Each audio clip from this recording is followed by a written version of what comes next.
Welcome back students in your SST classes. Yes students, in this video we will discuss the remaining part of this chapter, and we have done students part 1 and part 2 of chapter number 9 of history 8th class, women and social reform. And now in this video we will do the part number 3 of this chapter. Yes students, now start the part number 3. Swami Vivekananda's address at the final session of the World Parliament of Religion, Chicago, 27 September 1893. Swami Vivekananda का जो final session था world parliament reform का religion का, जो Chicago में था, और वो कब हुआ था? आज 27 सितंबर 1893 में. अब क्या था उसमें, ये पढ़ते हैं. Much has since said to the common ground of religious unity. I am not going just now to venture my own theory, but if anyone here hopes that this unity will come by the trip of any one of the religion and the destruction of others, to him I say, brother, yours is an impossible hope. Do I wish that the Christian would become Hindu? God forbid. Do I wish that the Hindu और Buddhist would become Christian? God forbid. Yes, ये जो religion transform करते थे इसके बारे में था ये कि जो धार्मिक परिवर्तन कि बहुत सारे हम में से जो कॉमन ग्राउंड जो कॉमन है धार्मिक यूनिटी में, तो I am not going to just now to venture. वो कहता है कि मैं सिर्फ मतलब अपनी ही थ्योरी नहीं लिख रहा हूँ, मैं बताना चाहता हूँ. बट इफ़ एनीवन, अगर कोई यहाँ पर ये उम्मीद रखता है कि ये जो यूनिटी है वो किसी दूसरे की जो है वो विनाश से आएगी, मतलब हमारी जो विजय है वो किसी दूसरे, अगर दूसरे का विनाश होगा तब मिलेगी, तो ऐसा कुछ भी नहीं है. तो ऐसे में तो बिल्कुल ही इम्पॉसिबल आस है, होप है.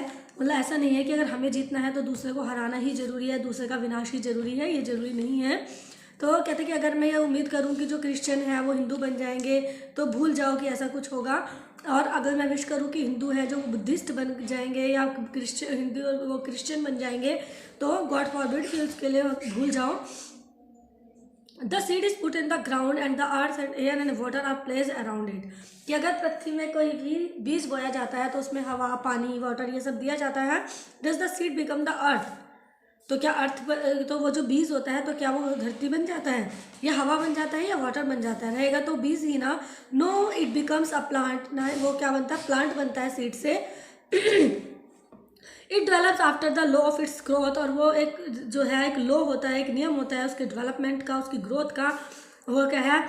एयर लेता है, अर्थ से वाटर लेता है और बाद में उसको जो है सीड को ग्रो करके एक प्लांट बना देता है और फिर वो बड़ा होकर प्लांट बन जाता है. तो इसी तरह से धर्म में भी इसी तरह का ही एक केस होता है. जो Christian is not to become Hindu or to Buddhist, or Hindu or a Buddhist to become a Christian. मतलब ऐसा नहीं है कि जो हिंदू हैं वो मतलब बदल कर बुद्धिस्ट बन जाएंगे, या जो बुद्धिस्ट हैं वो हिंदू बन जाएंगे, या क्रिश्चियन है जो वो हिंदू बन जाएंगे. But each must assimilate the spirit of others. लेकिन हर किसी को दूसरों की भावनाएं जो हैं उसका ख्याल रखना चाहिए. And here preserve is individuality and grow according to its own law of growth. तो हर किसी को अपने खुद का जो नियम है जो बढ़ने का है उसके आगे बढ़ना चाहिए, दूसरे को नीचा नहीं दिखाना चाहिए. If the parliament of religion has shows anything to the world, it is this: it has proved to the world that holiness, purity and charity are not the inclusive possession of any church in the world, and that any system has produced men and women of the most excellent character. कहते हैं कि अगर parliament जो है वो धर्म की अगर वो ये दिखाती है कि इस संसार में कोई भी चीज़ हमें शो कर रही है वो पार्लियामेंट, तो इट इज़ दिस, तो वो ये है कि इसने प्रूफ कर दिया है इस संसार की जो पवित्रता है, जो शुद्धता है, जो चैरिटी है, जो दया है, are not exclusive possessed of any church. मतलब ऐसा नहीं कि वो किसी चर्च में ही मिलती है या कोई और सिस्टम जो है उससे मनुष्य जो है इसको प्रोड्यूस कर रहा है, और या वीमन का कोई ऐसा एक्सॉल्टेड कैरेक्टर है कि उसमें दया होती है या पवित्रता लेकर कोई जन्म लेता है या शुद्धता लेकर जन्म लेता है. मतलब ऐसा कुछ भी नहीं होता. In the face of this evidence, if anybody dreams of exclusive survival of his own religion, banner of any religion will soon be written in spite of resistance. Help and not fight, assimilation and not destruction, harmony and peace and not dissension. मतलब in the sense जो है वो इसका वो ये है कि वो ये कहना चाहते थे कि कोई भी जो है मतलब ऐसा नहीं है कि कहीं पर कोई ये चीज़ें उत्पादन की जा रही है, कोई पवित्रता को शुद्धता को उत्पादन हो रहा है वर्ल्ड में, या कोई चर्च इनको अपने पास पजेशन है, उनका मतलब पजेशन मतलब उनकी कोई संपत्ति है, ऐसा नहीं है कि हर और जो सिस्टम होता है उस हर एक सिस्टम में मनुष्य है और ये जो है होते हैं इनका अपना खुद का एक ये नेचर होता है, करैक्टर होता है। और गवाह के तौर पर अगर कोई भी सपना देखता है कि वो एक धर्म मतलब इस धर्म की किसी धर्म को सर्वाइव करेगा, दूसरे को जो है डिस्ट्रॉय करेगा, तो वो गलत है। आईपीटी मुझे उस पर दया आती है, अब मैं उसको मतलब दिल से उसके लिए दया करता हूँ जो है। और point out to him that upon the banner of their every religion will soon be written, कि अगर ऐसा है तो हर एक धर्म के ऊपर एक बैनर लगा होगा और उस पर लिखा होगा कि एक रेजिस्टेंस के खिलाफ कि fight and not fight, help करो, लड़ो मत, एक दूसरे से मिलकर रहो, विनाश नहीं करना है किसी का, harmony and peace and not dissension, मतलब मिलजुल कर रहना है, शांति के साथ रहना है, कोई भी डिसेशन, कोई भी एक दूसरे से भेदभाव या किसी को विनाश नहीं करना है। केशव चंद्र सेन, अब केशव चंद्र सेन ने क्या कहा, उन्होंने भी जोर दिया था सोशल रिफॉर्म, समाज सुधार पर, जैसे कि फीमेल एजुकेशन के ऊपर, इंटरकास्ट मैरिजेस। पहले क्या होता था, अब भी हमारे समाज में क्या है कि इंटरकास्ट मैरिजेस जो होती हैं उनको जो है वैलिड नहीं, मतलब उनको जो है वैल्यू नहीं दी जाती, उन्हें समाज मान्यता नहीं देता। लेकिन जो केशव चंद्र सेन थे उन्होंने इंटरकास्ट मतलब अंतरजातीय विवाहों पर जोर दिया उन्होंने, और महिला शिक्षा के ऊपर जोर दिया, विडोरी मैरिज जो है विधवा पुनर्विवाह उस पर जोर दिया। ही कंडेम, उन्होंने निंदा की, कंडेम मीन्स निंदा की, सोशल इवल्स की, और वो कौन कौन सी child marriage, polygamy, caste racism, इन पर इनकी निंदा की, बुराई की। He vehemently criticise child marriage, उन्होंने चाइल्ड मैरिज की बहुत बुरी तरह से आलोचना की। And played an important role in the passing of remarriage bill 1872। अब देखो यहाँ पर एक और फैक्ट है कि री मैरिज बिल जो है वो कब पास हुआ था, 1872 में। ही वर्क टायरलेसली, उन्होंने बिना थके एक इमेंसिपेशन के साथ, एक बुरी लगन के साथ उन्होंने हिंदू जो है इंडियन महिला के लिए काम किया बिना थके। Through this Brahmo Bandhu Sabha he launch a fierce struggle in favour of women's education. Brahmo Bandhu सभा थी उस समय, उसके थ्रू उन्होंने एक जो है बहुत बड़ा स्ट्रगल लॉन्च किया था, संघर्ष किया था महिला एजुकेशन के जो है शिक्षा के फेवर में। He was instrumental in passing of the native marriage bill of 1872 which legalised intercaste marriage, widow marriage, prohibited child marriage and polygamy and gave legal sanction to divorce. अब देखो इन्होंने जो 1872 में जो मैरिज बिल पास हुआ था उसमें और किस किस चीज़ को लीगलाइज किया गया था, सैंक्शन किया गया था, कि उसमें जो चाइल्ड मैरिज थी उसके ऊपर उन्होंने रोक लगाई, विडो मैरिज जो है वो हुई, इंटरकास्ट मैरिज भी और पॉलीगैमी, इस जो है सभी को एक जो है एक लीगल सैंक्शन दी गई कि अगर कोई ऐसा करता है तो उसके लिए वो दंडनीय अपराध होगा, पनिशेबल ऑफेंस होगा। और डिवोर्स भी कोई सपोज आप जानते हैं डिवोर्स जो है जिसको क्या कहते हैं हिंदी में, तलाक ना, तो वो जो डिवोर्स होता है उसकी भी मंजूरी जो है सरकार के द्वारा दी गई कि अगर कोई मतलब लीगली जो है वो डिवोर्स ले सकते हैं अगर हस्बैंड वाइफ के बीच में कोई डिफरेंसेस हैं तो। Education and emancipation of women at the forefront of this programme on this that Max Muller said India has lost her most eminent son. और जब उनकी मृत्यु हुई थी तो 1834 में उनकी मृत्यु हुई। देखो इनका लाइफ टाइम यहाँ पर दिया हुआ है केशव चंद्र सेन का 1838 से लेकर 34 तक। 1834 वो ऐसे थे। तो जो है उन्होंने कहा था कि इंडिया ने एक अपना बहुत ही मतलब मुख्य एक बहुत सबसे स्पेशल बच्चा खो दिया है उनकी मृत्यु पर, मैक्स मुलर ने कहा था। तो ये जो कोटेशंस होती हैं कई बार ये भी पूछ ली जाती हैं, तो इसको आप साथ के साथ अंडरलाइन करते रहेंगे। महाराष्ट्र, अब देखो महाराष्ट्र में स्वामी दयानंद सरस्वती जो थे और उन्होंने आर्य समाज के द्वारा किस तरह से जो है वो सुधार किया था, आइए उसके बारे में जानते हैं। स्वामी दयानंद सरस्वती एंड द आर्य समाज फाउंडेड आर्य समाज इन 1875। 1875 में स्वामी दयानंद सरस्वती ने जो स्थापना की थी, किसकी की थी, दयानंद समाज की, सॉरी आर्य समाज की। आर्य समाज की स्थापना कब हुई थी स्टूडेंट्स, 1875 में। और किसने की थी, वो स्वामी दयानंद सरस्वती ने। तो आपने इसको भी अंडरलाइन करना है, ये in short multiple choice question पूछे जा सकते हैं। एट 22 और 22 साल के जब वो हुए तो वो सन्यासी बन गए थे, मीन्स उन्होंने अपना घर त्याग दिया था। And roamed from place to place in search of truth. जैसे कि आपको मैंने लास्ट टाइम जब चैप्टर पढ़ाया था उसमें बताया था ना कि किस तरह से जो गौतम बुद्ध थे, जब मैंने आपको एक पहले भी क्लासेस में भी वीडियोस हम पढ़ा चुके हैं, टीचिंग ऑफ बुद्धा में भी आया था कि उन्होंने 29 ईयर्स की एज में गौतम बुद्ध ने अपना घर छोड़ दिया था एक सच की तलाश में। तो जस्ट लाइक गौतम बुद्ध, स्वामी दयानंद सरस्वती जो थे उन्होंने 22 ईयर्स की एज में घर छोड़कर वो सन्यासी बन गए थे और वो एक प्लेस से दूसरे प्लेस पर सच की तलाश में घूम रहे थे।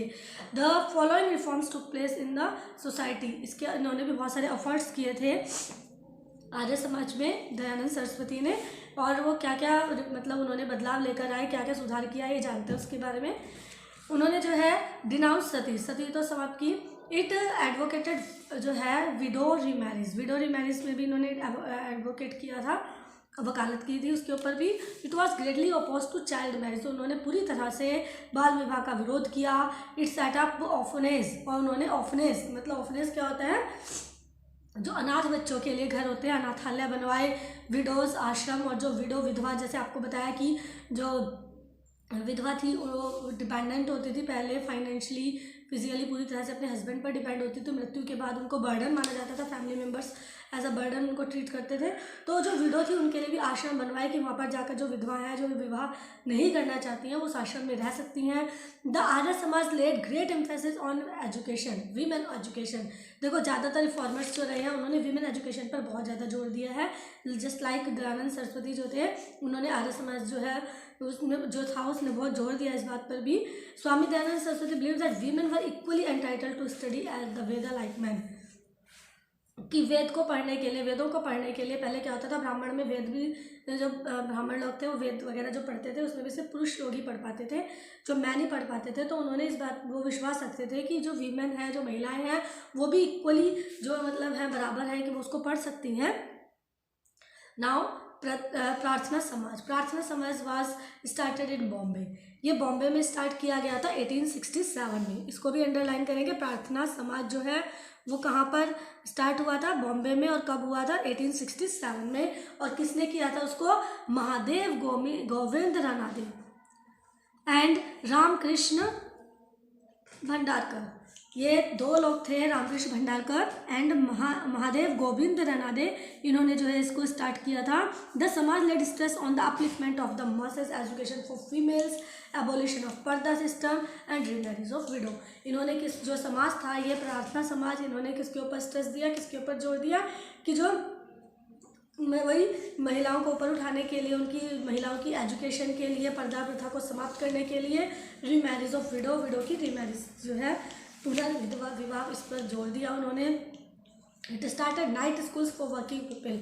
अब देखो क्या होता है, जो वर्किंग पीपल होते हैं वो दिन में वर्क करते हैं, तो अगर वो स्टडी करना चाहते हैं तो स्टडी नहीं कर पाते, और कुछ लोगों के ऊपर फैमिली रिस्पॉन्सिबिलिटीज़ भी होती हैं जिसकी वजह से वो मतलब वर्क जो है, वर्किंग होना भी उनके लिए जो है एक मजबूरी बन जाती है, अब अर्निंग करना, पैसा कमाना।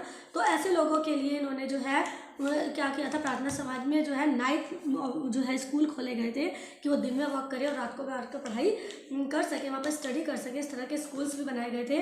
गोपाल कृष्ण गोखले जॉइंड द समाज इन 1885।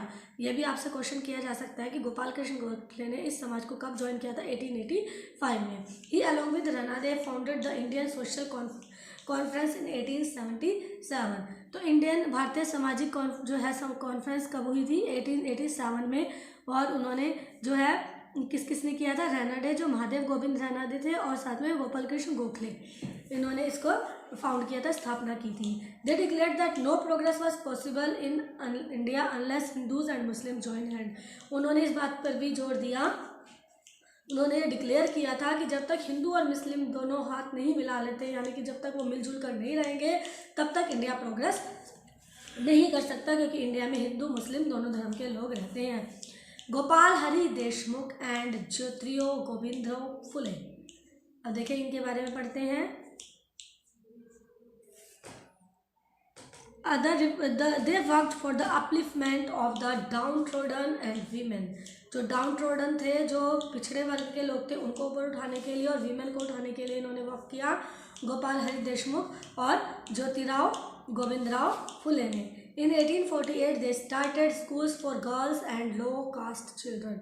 जो छोटी कास्ट के लोग होते थे उनके लिए और लड़कियों के लिए उन्होंने स्कूल खोले 1848 में। दूसरे रिफॉर्मर्स भी हैं कुछ जिनके बारे में हम पढ़ेंगे कि इनके बारे में, ये other reformers, okay. Rukaiya Sakhawat Hussain, Leela Nag, Pandit Ramabai, Dhondo Keshav Karve, है ना। और सोशल मूवमेंट्स कौन कौन से साउथ इंडिया में चलाए गए थे, चेम्बेती, श्रीधारा नायडू, और ये बाकी जो है इनके बारे में जो रिमेनिंग पार्ट है we will meet in the next video for the discussion of this remaining part of chapter number 9 ऑफ हिस्ट्री, ओके। तो मिलते हैं नेक्स्ट वीडियो में रिमेनिंग पार्ट के साथ। Till then bye bye, take care, stay home, stay safe.